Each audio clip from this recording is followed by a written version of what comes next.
This is Crew Guy Chon at my gym in Pattaya, Petringrang Gym, and he's one of our regular trainers.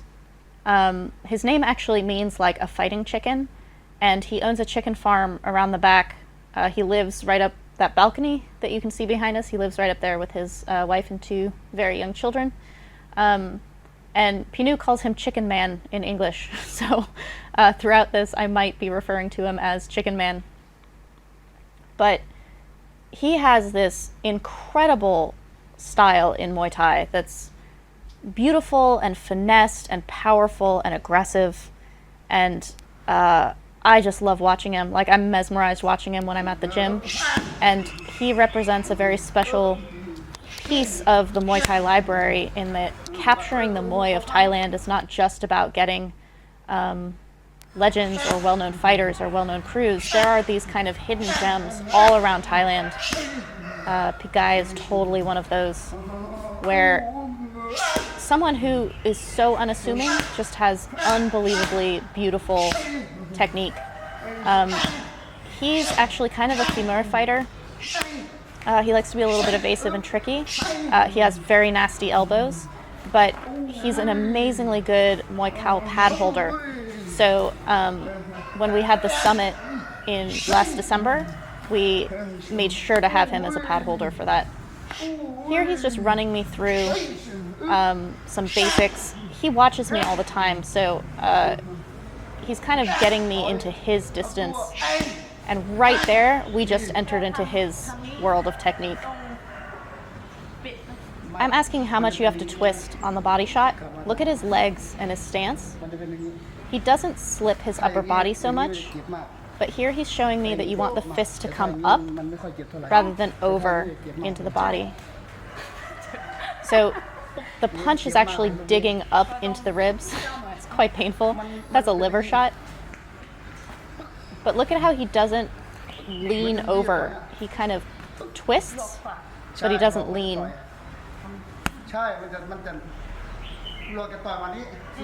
Look at how he's looking in my eyes. So you get the opponent to cover by faking a cross, and then you hit the body. He's now telling me how much he loves this move. Mak. That means I like it a lot. He likes it so much because you're getting people to cover to open themselves up, and then you just nail them with this shot that they're not expecting, and it causes quite a bit of shock and damage. He's saying how much Thai people hate it. Mak. He says it over and over again. He loves that shot. Look at how he holds for it too, so that you're actually hitting into his belly pad, but you're hitting his pad a little bit the way that you would hit with your knee up on the top as well.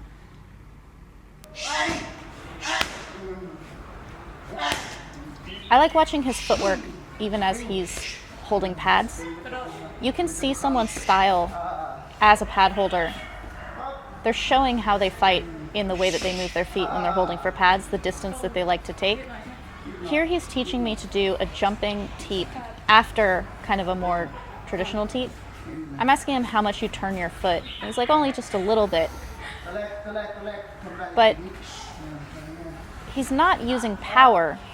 It's because his whole body is sliding across the floor like that. You get just blasted backwards, even though it's not a super power-using teep. So normal teep first, and then the second one is covering greater distance with the little hop on it.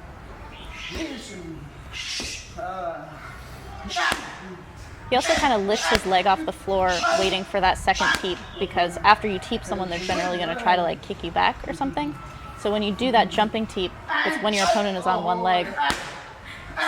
So I'm starting to throw in that body punch that he likes so much, and he's getting excited again.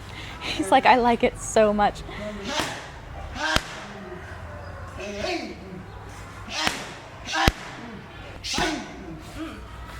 Look at the way he uses his long guard even as a pad man. He's keeping me at a certain distance so that I can feel the slight resistance and I'm not like snuffing my own distance by crashing into him. But it also forces me to deal with an opponent's guard. It's really good. This is why Thais who grow up in gyms with really good trainers and padmen, they're not taught combinations in a like do this, that, and the other thing. They're taught it through just doing it over and over again by following the flow of the trainer. And so you're kind of seeing how that works here in what he's calling for without actually calling for particular moves. He's letting me see the opening. Occasionally he'll say like one or two. Look at how he just grabs immediately into the clinch when I grab him though. Like he works with it totally like a fight. Here though, that is a P-guy's specialty. He is amazing at trips in the clinch. We will work on that later, so you get to learn a lot of that in this session. But one of the things about being a knee fighter for me is that learning clinch from people who are not clinch fighters is really valuable because they have the best escapes and turns and clinch throws. This is something particular to P-guy that I like very much, which is how much he turns on that knee. He really brings his foot up to the side of his hip. There's two reasons to do that. One is that it angles the knee into the center of the body and it makes it very stabby and powerful. Another is that if you let your heel dangle down below your knee, you're susceptible to being tripped while you're kneeing. So you're protecting yourself by keeping your heel to the outside. And Chicken Man loves a stepping knee. So if you're going to be covering distance on the knee, tucking that heel up by your hip is really important for both the length and the stability of that knee.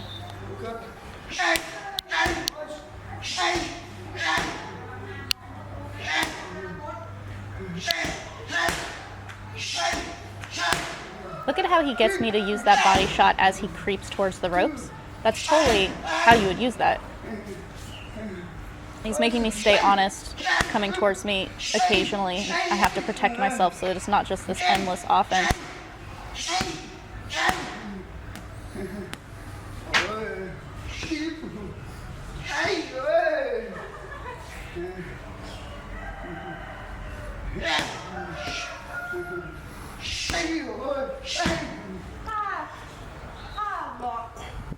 So I'm asking him here, if you fake the teep and you're stepping forward, do you always have to knee on the opposite side, or can you fake on that side and end up kneeing on that side also?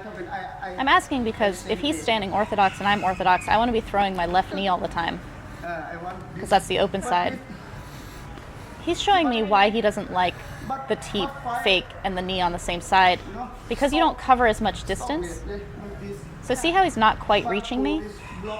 His knee is going to die right as it touches me, whereas when he takes that deep step, he's kneeing through me.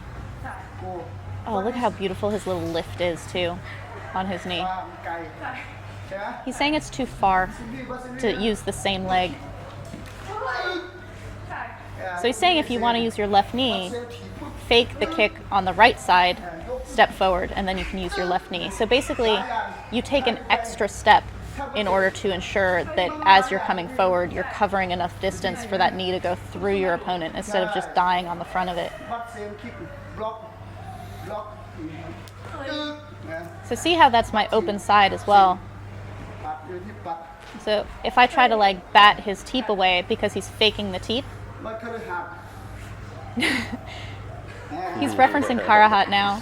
He's saying Karahat would fake the teep on that side or fake the knee on that side and then elbow instead. He said Karahat is femur, so he likes to do it that way, but Yod Kunpan likes to march in and throw his power side.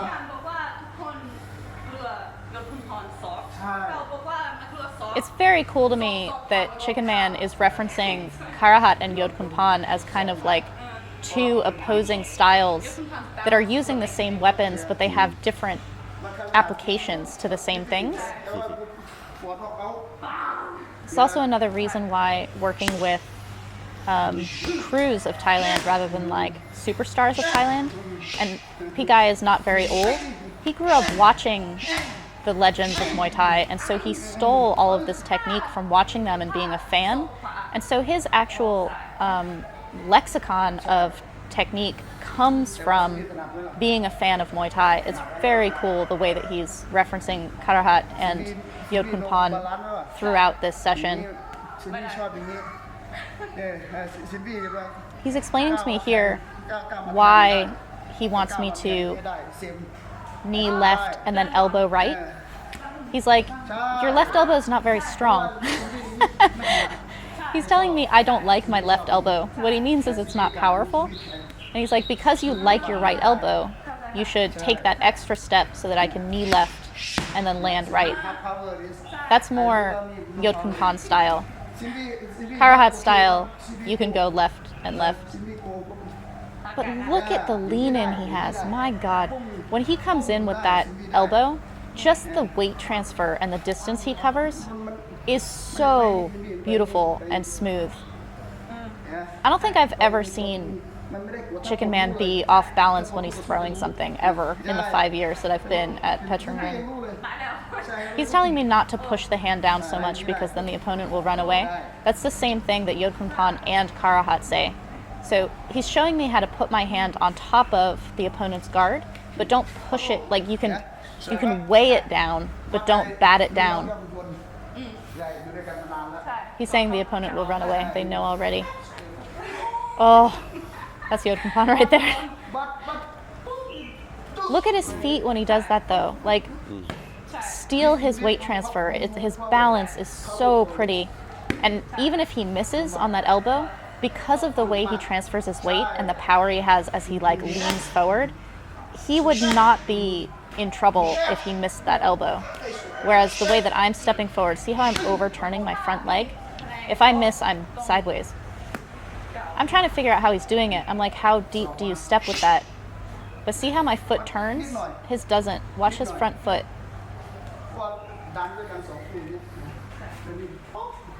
See how he steps with it at an angle, but he's not like twisting. And there he's reinforcing that I have to put my hand over his guard, otherwise it's not going to reach him.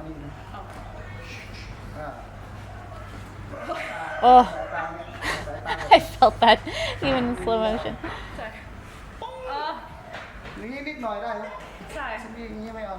He's saying that you can come straight across or you can cut the angle a little bit. That's actually the difference between Yod Khun Pon and Karahat on that lean. Karahat likes the slight angle and Yod Khun Pon likes to be completely horizontal. What Pikai is telling me right there is to cut across the bridge of the nose.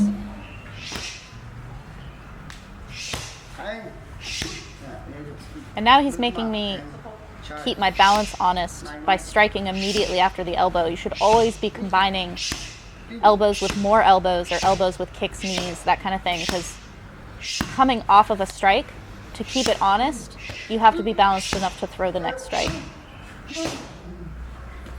Here he's playing with my distance a little bit. So what he's calling for with punches or elbows is helping me understand how, as I'm closing that distance, I have to be able to read the distance that I'm at all times to understand what the next strike is. And it's nonverbal. Like, this is something that when kids are coming up in gyms, they feel it all the time as they're doing their pad work. And it's never like explicitly taught. He's asking me if I know a particular fighter who had beat Yod Khun Pon, and I didn't recognize his name until Pikai told me that he was Panyutapom. Panyutapom is the same gym as Longsawan. So he's telling me that this other fighter from Longsawan's gym was brilliant at throwing a punch and then an elbow behind it. So basically, as the opponent was either ducking into to like protect against the punch or trying to come back after being punched, they'd get hit by that elbow.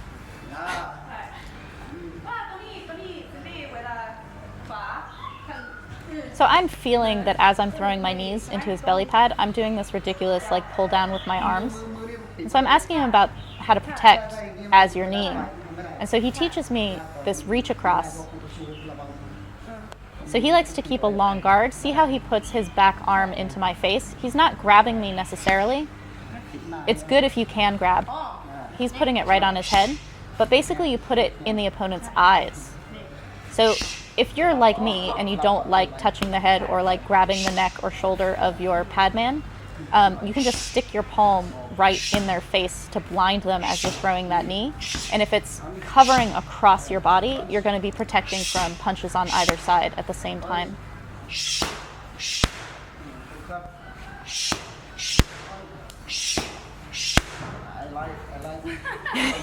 Every time I throw that body punch, he's like, I like that. I like it. You should love it too, baby. There he's imitating what it does to the opponent, that little like flinching going backwards. He's saying that Michael Petyindi just won with this the other night. He just won at Raja Damron. The Petyindi guy? Yeah. Getting hit in the liver, it's very hard to come back from. Your body just shuts down. So I'm asking about distance because he's been working with me on distance. And I'm like, you have to be close enough to throw that body punch, so you can't just walk in and throw a body punch.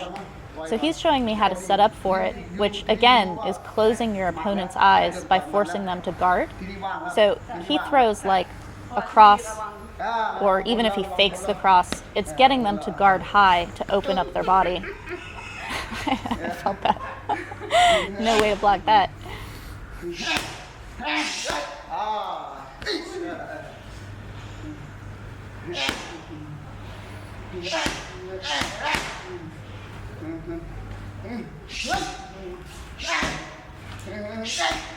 So look at what he's calling for as I come forward, like steal what he's asking for as how you're going to progress towards these things.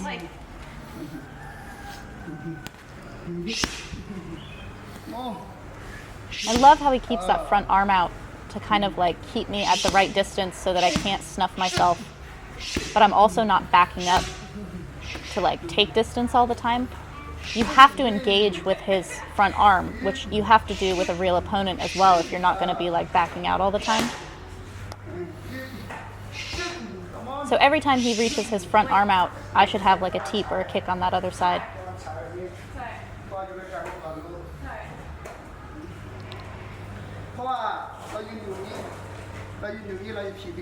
So here, my teep wasn't right. He's saying that if you just try to reach with your teep, like a normal teep, it's very easy to bat it away. He's like, it's not going to hit anybody. My don means like you don't suffer it. So he's like, try to bat this away. Nope. See how he's reaching with that? It's like if you throw a right cross and like you swing and miss, you kind of like have over-rotated yourself. He's overstretched himself. So he uses this sliding along the ground to get more reach. He gets like an extra 8 inches of impact past where I'm already standing. So I'm asking, do you use this more when you're going forward or when your opponent is going forward? And he says it totally depends. You can do it both ways. So I'm going forward, and he kind of just waits for me, and he says it's a smaller jump if your opponent's coming forward. If your opponent's going backwards, you have to take like a longer jump. But he doesn't increase his effort in any way, forward or backward. It looks pretty much the same, but look at how he can turn it into a fake to like keep me. He's like juggling me without touching me.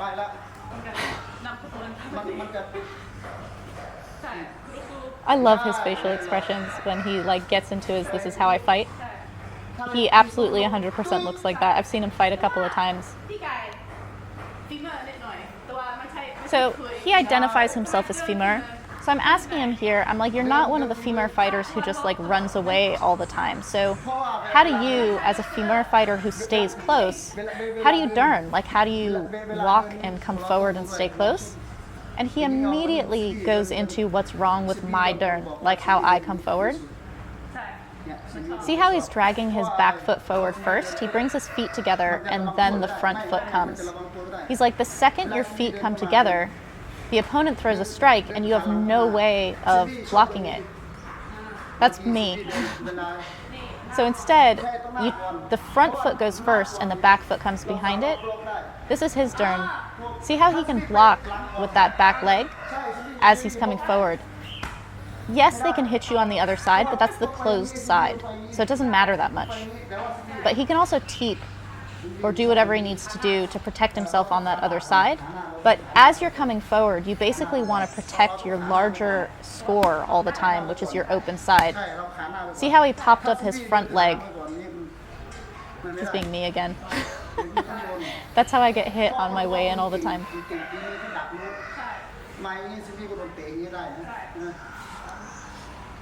So that's all right. That's his closed side. That's not a big deal. But he can bounce that front leg as well. Like, he doesn't put all his weight on the front leg, and he doesn't put all his weight on the back leg. So he's pretty even all the time, even though he's going front leg drag, front leg drag. So he's able to respond to an opponent striking as he's coming forward all the time.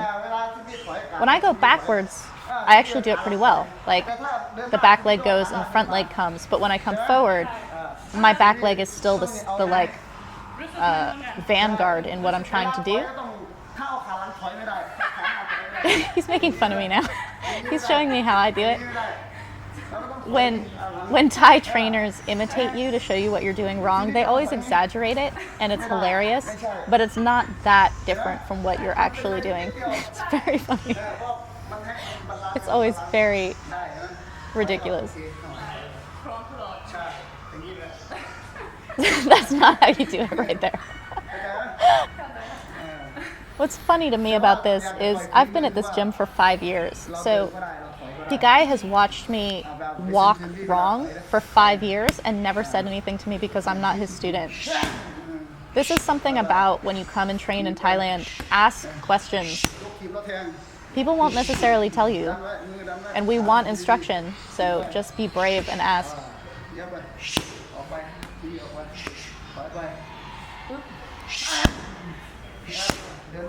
So here he's making me move in more directions a little bit because of what he was talking about with Dern.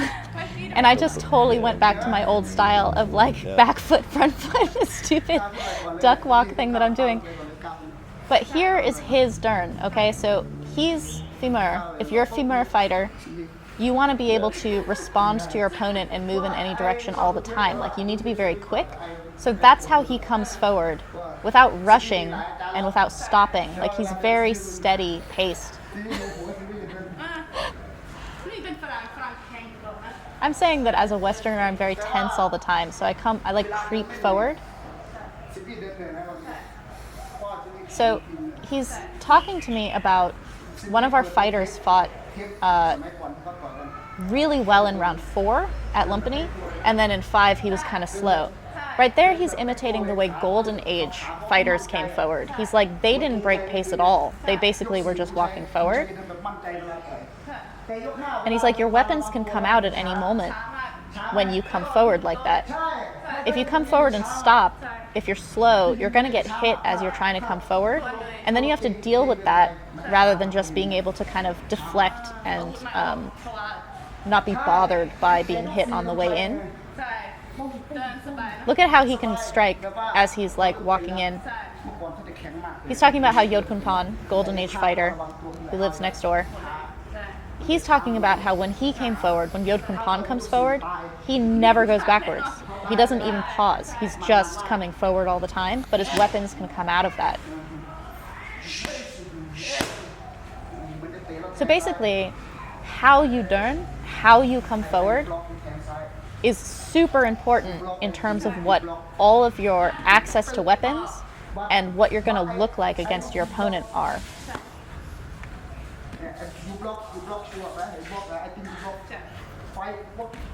So see how he gets me to block first so that he can land that knee on the opposite side. So he's trying to get me to do it.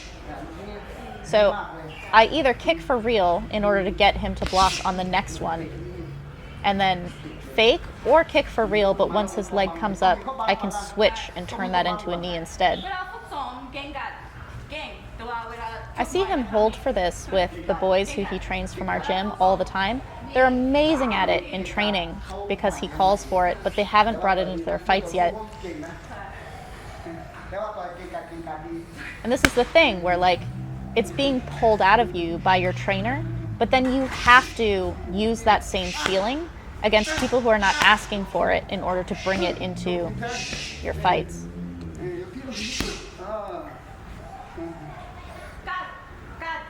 I'm asking him about his guard. I'm like, what kind of guard do you like to use? I'm 5'1". P-Guy is not much taller than me. He is not a tall, big fighter. So at his weight, he's fighting people taller than him all the time. I've always thought that the long guard is for long people. He's very short, but he likes to use a very long guard against long fighters in order to keep them off of him. This is beautiful, the way he uses this long guard. He basically just puts his front arm on my chest so that as I'm trying to knee him, I'm not going to reach him. Right now he's saying that one of our fighters, Alex, who's nearly 6 feet tall, he says Alex can't reach me when I put my hand on his chest like this. He just barely moves his hips back, like he takes a little step with his back leg in order to take a little distance away from the knee, but he's keeping his front arm right where it is, and he puts it on the top of my chest to force my upper body to stay where it is, so there's no way that knee is going to reach. See how I just shoved him? That's how I've been using the long guard. It's very like pushy. He's like, you don't have to shove. See how gently he keeps his hand on my chest? It's like a door stop. Like, it's like just stop right there rather than being a shove. Magic trick. So if I'm going forward, I can shove him a little bit. If he's coming forward, I just put my hand on his chest. Oh, look at how he can strike out of it. Look at his stance and his feet. His balance is so amazing to me. Look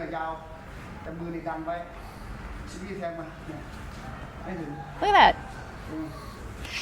That would work against a much taller opponent too. I'm short also, so I'm missing by a lot. But even a tall fighter, that knee would, if it touches him, has no power by the time it reaches him. And then he can counter because he's made me so off balance.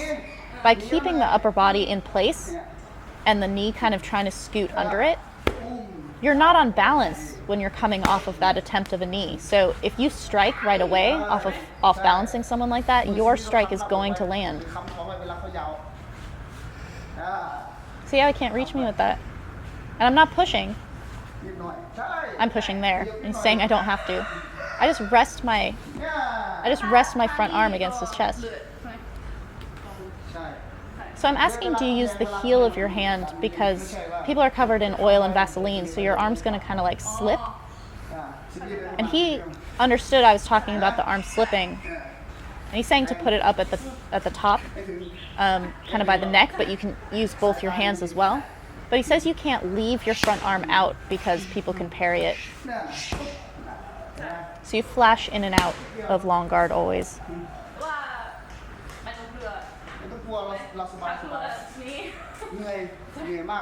So I'm saying you never want to run away. You want to stay in space and use this long guard to keep the opponent off of you. You don't want to take a bunch of steps back to take distance as your protection. He's showing me how to keep that back arm not too far away. Like you reach out with your front arm, but don't reach out too far with your back arm because then he can kind of move it out of the way. If I'm pushing on him like I was just there, he can deflect me to the side. So here I'm basically just holding him in space. I'm pushing against his tension, but I'm not trying to like shove him.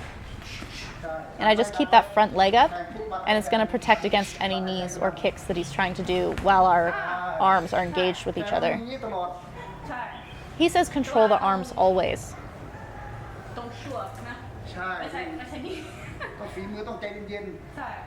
He says you have to jai yen yen and hai jai tamada. Jai yen yen means to be like cool-headed. It literally means cool-hearted, but it's basically calm. And then hai jai tamada means to breathe normally. He's like, you can't panic breathe and control things. So the thing about being a female fighter is controlling your breath and staying calm all the time to basically like have the wherewithal to deal with what's coming at you.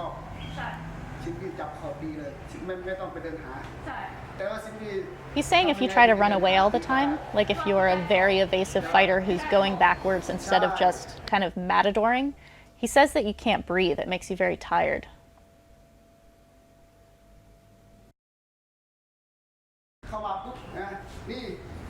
So look at how he puts himself against the rope and puts his arms out to like catch me and intercept me as I come in.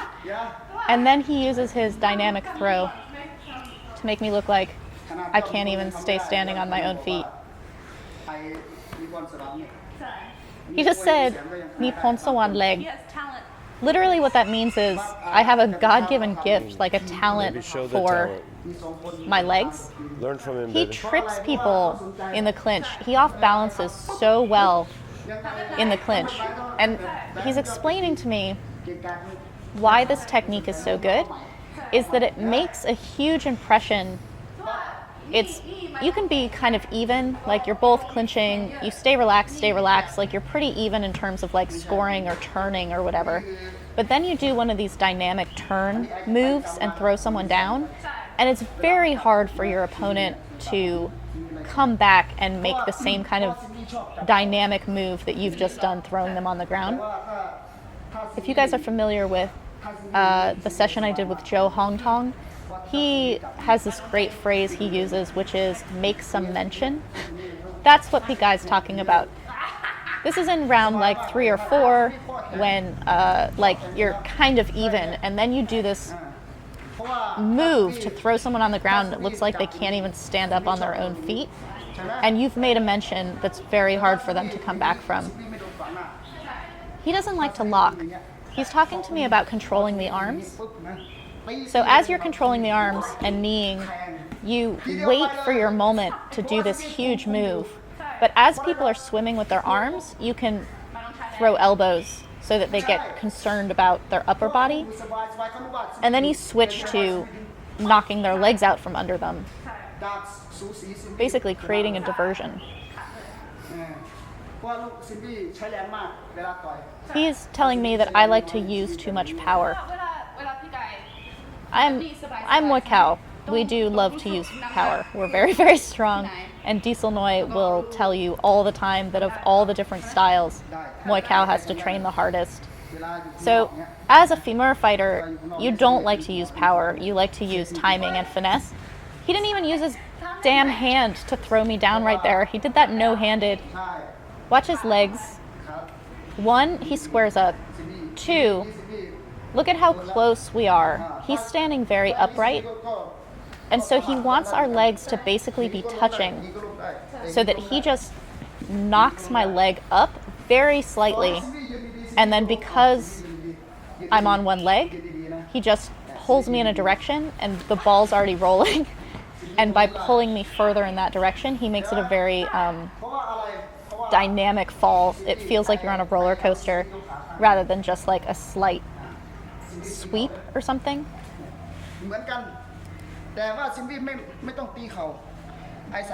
So if I'm kneeing and I put myself on one leg, he times that and twists me.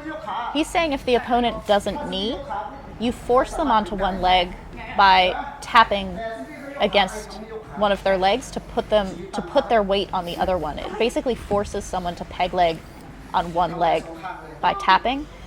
What's really important about how you do this, you are not kneeing the leg.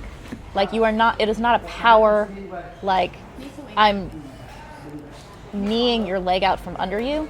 It is such a little like tap that just lifts the leg enough that their weight transfers onto the other leg. And then he makes a really big deal about, as he's turning me, he swings his leg back. See how he brought his right leg back so far? That's 1, to get out of the way so that he can pull me really far. And 2, so that he's ready to knee me if I don't fall. I don't swing my leg, so I actually end up falling with my opponent a lot. That's what he's demoing there with his weight. See how he didn't bring his leg, and so as he pulls, he's gonna fall too. He's like, if you bring your leg back and the opponent doesn't fall, your leg's back already so that you can launch that knee with power. See how he waited for me to swim in? It was as I was swimming in, he turned me. Trips. I don't think he trips. He just uses your weight. He didn't even use his legs on me on that one. In the first one, he didn't use his arms, and in that one, he didn't really use his legs. When I was experiencing this, I could feel the like there is no way I can even catch myself. It doesn't look nearly as like panicky as it feels when you start to go and then he pulls you a little bit more. There's no way you can catch yourself. I thought that by watching this as a third person, I would see more how he's doing it, and it's still really hard to see how he's doing it. But the things to look out for are the spacing of his feet, how upright he stands, and then watch the order of how he pops the leg and then pulls. What he's telling me here is to stand good. So I'm standing with my weight right between my two legs, and he's pulling on me to show how it's very hard to knock me over when I'm standing very balanced between both my legs. So what he's doing is putting his hand on the middle of my back or on my neck, and by popping his knee against my thigh, it's forcing me to not have my weight on both legs in a balanced That's way. really good. It's tiny. Can you feel that? Like my weight is just What? barely going onto one pushing, leg but also, because he's Sylvie, he hit also against one of them, Popping your leg. and then he can just but completely he twist me. pulls you down. But look at how close we have to stand. See how he puts his leg against my leg, Very little. and he puts his hip into me a little bit. If he weren't wearing the belly pad, we would Like be he, belly to belly. he pulls his leg out of the way though at the end. Yeah, but it's like he just barely tips it and then. So And he then- but he tips then you a little guides you bit, down. and then there's this acceleration as he like pushes you in the direction you're already going. There he's making a point about how you can actually turn them in either direction. He does the same hand hold where he's holding my arm with his right hand and has his left hand on the other one. And he does not have to switch his grip in order to push me or pull me from one side to the other. That's what he was showing me there. You can go in either direction. So when you feel the opponent have their weight on one leg or the other, just pull towards it. You do not have to switch your grip. Sabai mak means like super relaxed. If I try to grab around his waist, I have a good wide stance. See how he just twisted me for a second and my foot So came he- up? he pops and the then he leg starts up to drag and then back, and I look like a vacates total out. asshole He because there's a good vacates like 2 seconds of me being dragged across the floor before he throws the knee. Like, you're basically He giving vacates. everyone time to watch you fall. I'm actually talking about one of our fighters, Yod PT, who is a student of Pigai. Like, Pigai is who trains Yod PT most of the time, and he fought in Argentina and had one of these brilliant pull downs that Pigai is showing me right here. It's like exactly what Pigai is talking about how you make such a dynamic, dominant throw that it's very hard for the opponent to look like they can even catch up with what just happened. And it's 1 second. Look at how he's standing. He I pushes. goom is what they He call it in pushes, he Thai. It doesn't means pull. to like hunch. I'm actually trying to create distance between our bodies, which doesn't help me. You actually want almost no distance between your bodies. Look at how he stands. He stands very upright. He even puts his chin up. I was pulled in like 2 directions at once Yeah. in that one. รัสเซียก็ชอบว่าไอ้ดึงพูด amazing amazing พัดอยู่นี่ He's saying when people see it, because it looks like you're not using any power, and honestly you're not using very much strength at all, it looks amazing. Because I'm small, if I can do this against the opponents I face who are so much bigger and make it look like I used no power and they're just being like dragged to the floor, No, you trip on the same side as your it's like a arm. magic trick. But he pushes. Yeah. Look You at me trip with the same leg. trying to figure out how he's doing this. If you're gonna push this There's way, a you use very, this leg very to trip. slight delay You pop up and you trip. between My arm's here. the leg My leg is here. Yeah.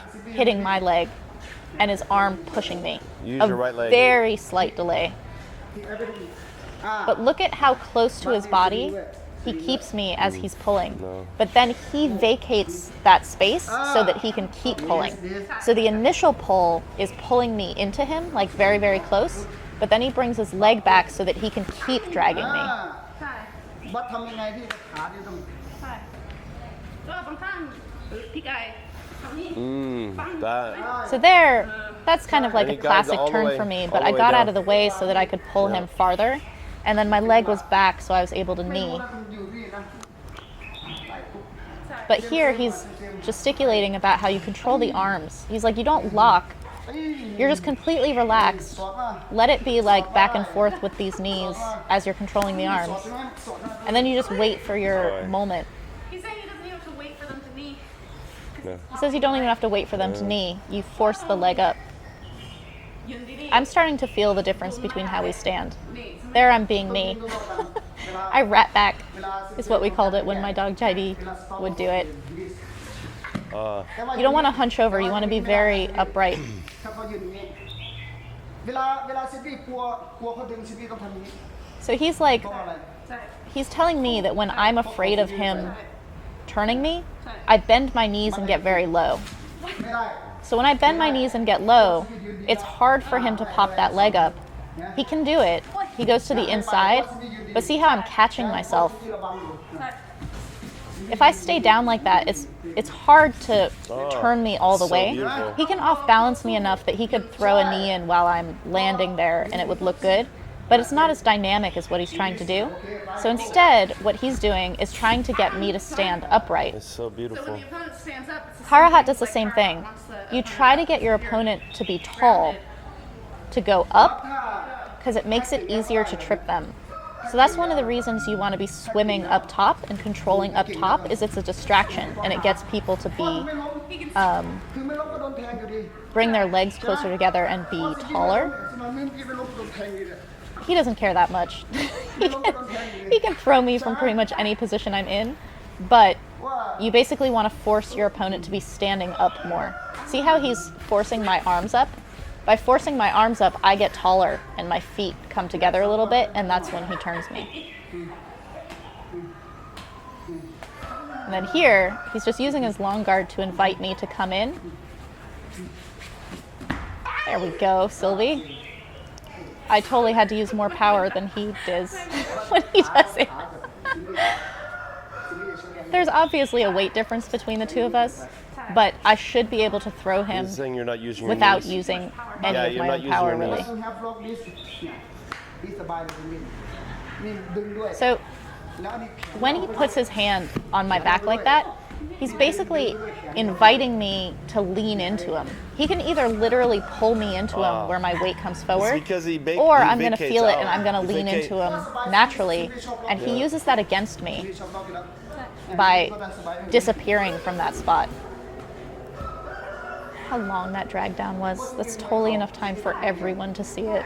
วัดปตทแฮปนะวัดปตทตี ไม่ทำนะ แต่ว่าดีเซลน้อยจะทำไอ้ ใช่ So he's saying Diesel Noi ใช่ doesn't do the like light, I'm gonna knock you down. He hooks the arm, but he still drags back.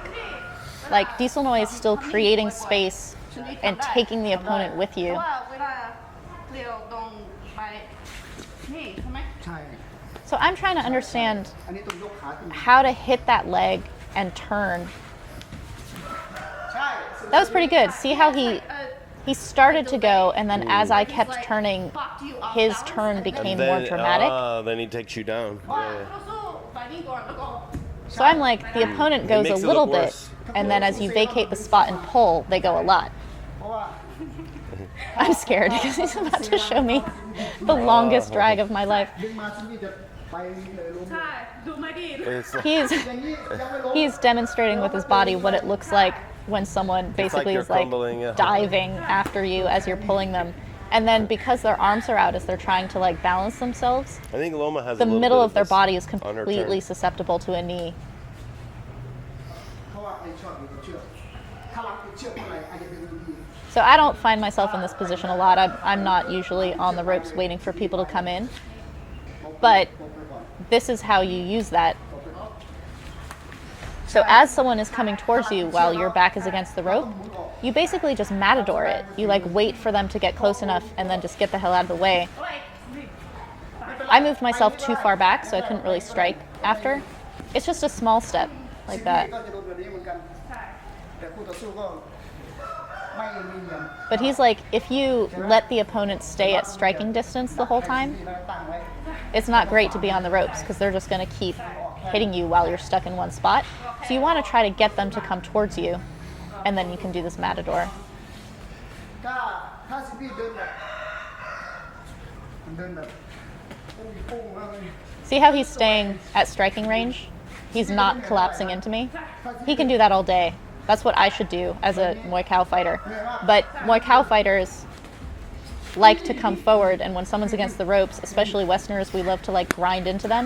ปุ้ง He can totally just get out of the way, and that's not great for us. But หายใจธรรมชาติ he's talking again about how you want to keep your breathing calm so that you don't look at, this is how he Derns. I swear to God, guys, he does not go any faster than that, and he looks relentless. Like Slow. nobody can stop him. เข้ามา But that's because he's not snuffing his distance. Like he's keeping the perfect distance that he wants. He'll juggle his opponent with teeps. He'll keep his long guard so that they can't rush in on him. He's basically interrupting me with his long guard here and letting me practice the No flow porch. There's no of porch on strikes it. at my right distance.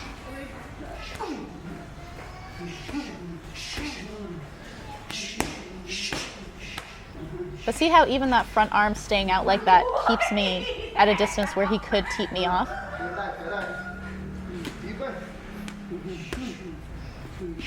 ดีมาก So anytime his arms go up to protect himself from like punches, that's when my knees or teeps should just submarine underneath. There he's showing me about the left elbow.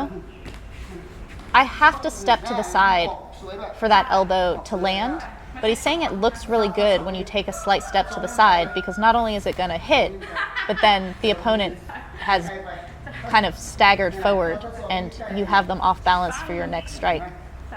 ไกลๆเพราะอยากคนชอบสองหน้าหน้ากว่า This is why footwork in Muay Thai is so important. People who say there isn't footwork in Muay Thai are crazy. It's like 90% footwork.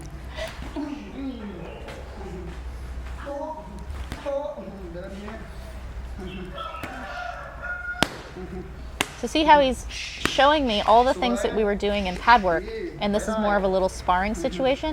I'm still having to use the jab and the teep บัดขึ้นหัด to like work my way forward. สู้ถอยขึ้นหัดเดินพอผู้เดินหัดถอยไปมา He's talking again about how much he loves Karahat, how Karahat can go forward and backward หัดนี้ in any direction. He's totally comfortable going forward or backward. And then this is Yodkunpan, only forward, but his weapons come out as he goes. That's Yodkunpan right there.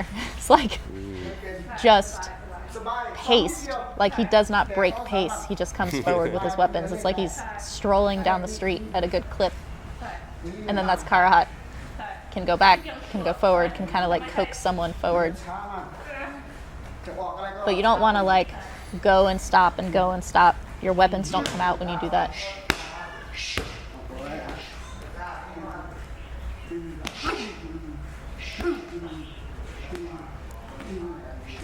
The way I come forward has changed quite a lot from the beginning of our session. And I'm actually not thinking about what he was talking about my front foot and then my back foot. But because of all the distance that he's worked with me on throughout the session, it's been integrated into my feeling. And so I can do it without it being like explicitly อย่างนี้ซ้อมได้นะ thought about and worked on. This is why good trainers are amazing trainers. ลูกไหนเราใช้แล้วไม่ได้ผลเราก็ไม่ต้องใช้นอกจากเราจะเรียนเพิ่มอีกนะจ้าดีมากสปริงเลย Here he's showing me that I'm jumping too high. When you do that jumping teep, it's not a high jump, it's a long jump. So you want to kind of like water skip along the ground.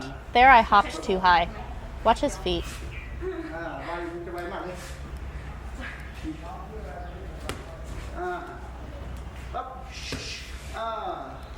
Even the way he goes backwards off of it is totally like those kung fu movies where people are like sliding along the ground after like being blasted 40 feet or whatever.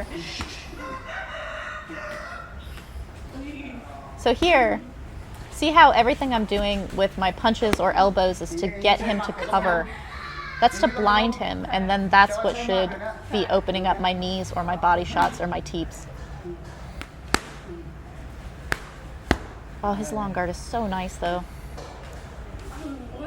He's leaving it there to like let me do things, but he's still actually very well guarded most of the time. Here he's showing me how to throw that leg kick on the end of everything because people have covered themselves. Like he's blinded himself so that that body shot is open. And then as they're dealing with the body shot, you can throw that leg kick. ใช่ ใช่ไหม ใช่ แต่ถ้าอย่างนี้ก็อย่างนี้อยู่ตรงนี้ ใช่ He's saying that if I kick him in the middle, because his arm is up like that from protecting himself from the punches, I might kick his elbow.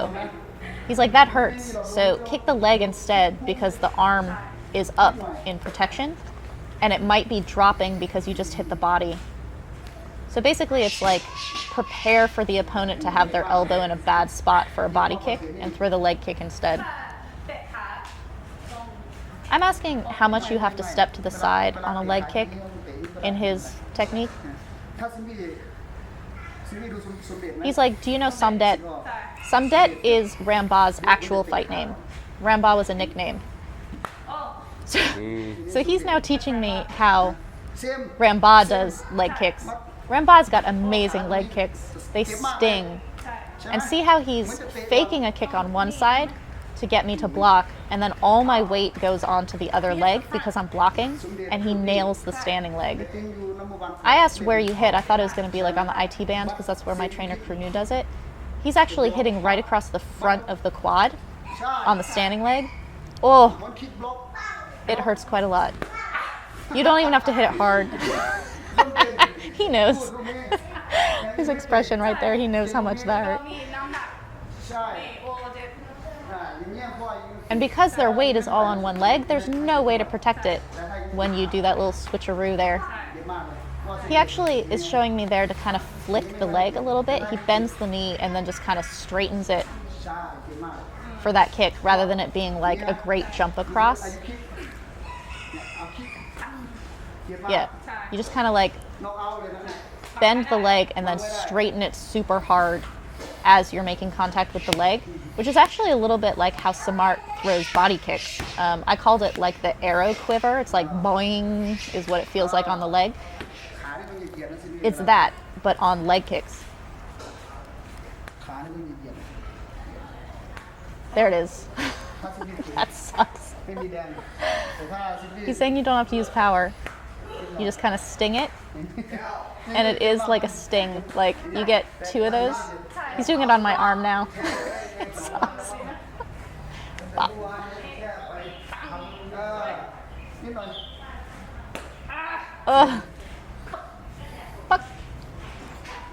เออ If any of you guys have brothers or cousins or something who did that thing where they like whip their fingers, they like relax their fingers and whip them against your arm, it hurts so bad. That's what you're doing with your leg, is this little like flick or the like locker room towel that you like whip. That's what you're doing with your leg. So now I'm trying to work in all the things that he's been showing me, the fakes, marching forward. ซิมี่อยากจะตีขาซิมี่ต้องปล่อยบนแบบพ่อไว้เขาหลับตา So here he's showing me how ซิมี่จะได้ if you get someone to cover up top to throw the body shot, หรือเวลาต่อยปุ๊บ you can also get someone to block low and throw high. So you fake the body shot but throw high. เวลาที่ซิมี่ I'm turning it into 2 moves, which is not what he does, but again, you're getting your opponent to block เซม in order to create the other opening. it's the He doesn't cancer kick, but- he doesn't go like 1-1. ย่า There I just did like 1-2, right? ตีแมวนะ He just drops his body down to make it look like he's going to do the body shot, but actually ฮะ punches up. เหมือนจะท้องแต่ว่าขึ้นบน Ugh. แต่หนาว เป็นไรกลัวที่ว่าใช่ใช่เลย I love when trainers or sparring partners like actually perform the knee buckling thing. In Thai, it's called Mao when someone gets hit and rung. It literally means like drunk. So when you're playing around with your trainer and they do that little like knee buckling thing, you can be like Mao Mao and like come after them. ใช่ It creates energy. เราเตรียมพร้อมไปเลย ใช่ Here he's talking again about why you control the arms. Look at how he pins my arm and waits for me to think that I have something to do before throwing that elbow. He says that I can't let the opponent knee me at the same time that I'm throwing the elbow because it'll throw my body back. Instead, you actually take the knee and then throw the elbow. So I knee first, and he's got my arm pinned, and then he elbows me after the knee. I'm totally not going to be paying attention to that side at all. The elbow's very open.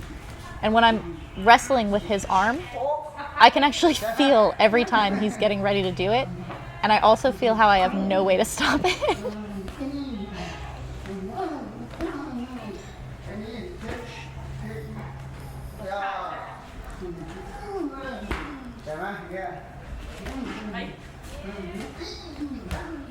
So see how just keeping my hand on his chest, like I'm not leaving my arm out, but just letting him kind of run into it. And then you can buckle someone enough that you can do one of those amazing throws or a knee or some like super dynamic move that makes it impossible for them to come back. There he's being me. He's like, when you come in, you love to just lock and duck your head in. I do. He's correct in that. It's very successful for me. But he's showing me why that doesn't work against him. If I come in and just try to grab him, see how he's controlling my arms? I can't do anything I want to do until I get my lock. So if he closes me out and I can't get the lock that I want, I'm I'm gonna get elbowed and turned as I'm trying to like push into him. So he's explaining why controlling the arms is better. He's not using any power. Like he's basically just scarecrowing my arms. Now he's being me, and he's showing me how easy it is for me to turn him. So that's why you don't just come in only with the lock and the tuck with someone who knows how to throw you.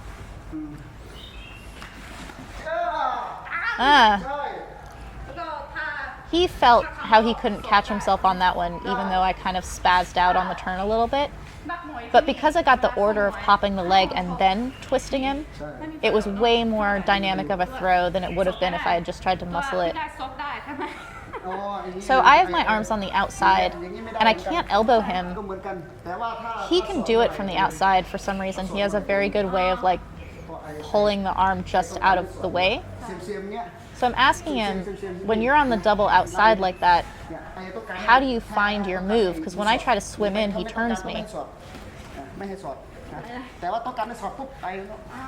So as I'm trying to swim in from the outside, he snuffs my glove right close to his chin and his shoulder. So now I'm doing it. So as he tries to swim in, I'm gonna like cap his hand as he's trying to swim for my neck and then elbow over it. Cap it, elbow over it.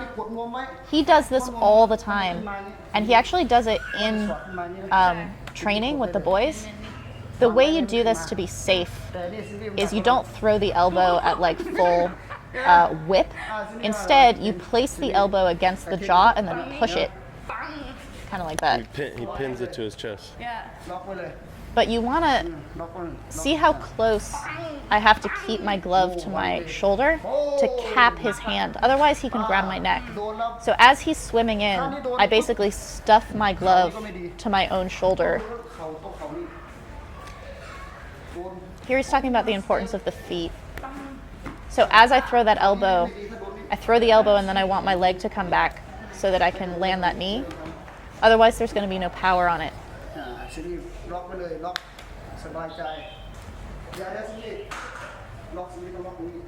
So I had a lock, which is what I like to do. And then he's like, bring the hand off of the neck and control the arm instead. So this is actually moving from lock to arm control, and then you can go back. So like you come off of the lock and control the arms to throw the elbow, and then you can do a turn or something. So he's not like never lock, but he's explaining why movement offers more options. I shaved him a little bit right there with that elbow against the chin. So this is something I find to be difficult when I'm clinching at the gym. I get this really nice double grip and yanking the head down, but the boys will just push against my face and kind of stretch me out.